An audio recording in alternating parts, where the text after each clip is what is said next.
Have you ever seen someone lying in a hospital bed, their chest still rising and falling, their heart still beating strongly on the monitor, but the doctor says they are no longer in this world? This is not science fiction, but one of the most confusing and painful conditions in the medical world: brain death. Here, science meets philosophy. We are forced to answer a very difficult question. Is life defined by a heartbeat or by the consciousness that exists in the mind? Let's dissect what really happens when the supreme commander of our body stops functioning forever, and why this condition will never be the same as a coma. In medicine, the brain is the center of everything that makes us human. However, it is also the organ most hungry for oxygen. Only a few minutes without oxygenated blood flow, whether due to a massive heart attack, a fatal accident, or a stroke, will cause brain cells to begin to suffer irreparable damage. Unlike skin or bones, which can regrow, nerve cells, neurons, that have died due to oxygen deprivation, necrosis, do not have the ability to regenerate naturally. This is the beginning of the phenomenon of brain death. When the entire brain, including the brainstem, which regulates automatic functions like breathing and heartbeat, is declared to have permanently stopped functioning, a person is legally and medically declared dead. However, advances in medical technology have created a visual anomaly. With the aid of a ventilator and cardiac-inducing drugs, the body of a brain-dead person can still appear alive. The machine forcibly pumps oxygen into the lungs, keeping the heart beating.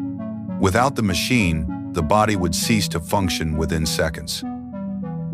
Many people often equate brain death with coma, but the two are polar opposites. Imagine a computer. A person in a coma is like a computer in sleep or standby mode. The monitor is dark, unresponsive, but its internal systems are still running. The part of the brain that regulates consciousness may be impaired, but the brainstem is still active. There is still electricity flowing, cellular activity still occurring, so there is a chance of waking up. Brain death, on the other hand, is a condition in which the computer's main processor has been completely burned out and destroyed. There is no longer any electricity flowing, no data remaining. Even if the power cord life support machine is still connected, the computer will never turn on again. This is why the verdict of brain death is the final line, a point of no return that families must accept with heavy hearts. When a brain death verdict is pronounced, an ethical and humanitarian drama begins. For medical professionals, this is a highly sensitive situation. Doctors must perform a series of rigorous tests, from brainstem reflexes to apnea, independent breathing, tests to blood flow tests to the brain, before truly declaring the patient dead. This meticulousness is not without reason. They must ensure there is no room for doubt before proceeding. One of the most frequent topics after a brain death verdict is organ donation. This is a bright side amidst the darkness of death. Because the heart is still pumping and oxygen is still flowing in the blood, organs such as the kidneys, liver, corneas, and even the heart itself are still in excellent condition for donation. This is where the paradox arises.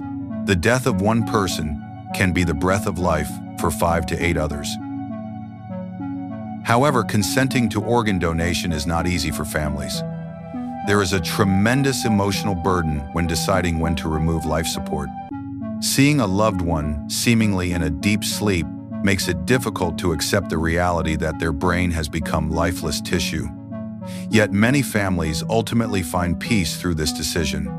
They feel that a part of their loved one remains alive and continues to beat in another person's body, offering a second chance for those waiting for a miracle.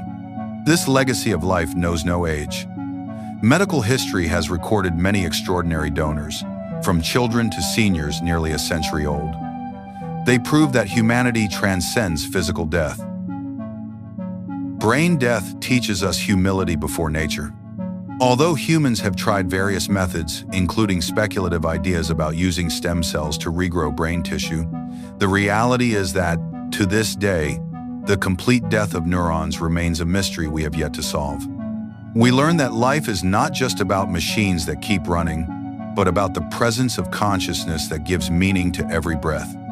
Letting go is perhaps the purest form of love, paying final respects to the departed soul while offering hope to those still struggling to survive.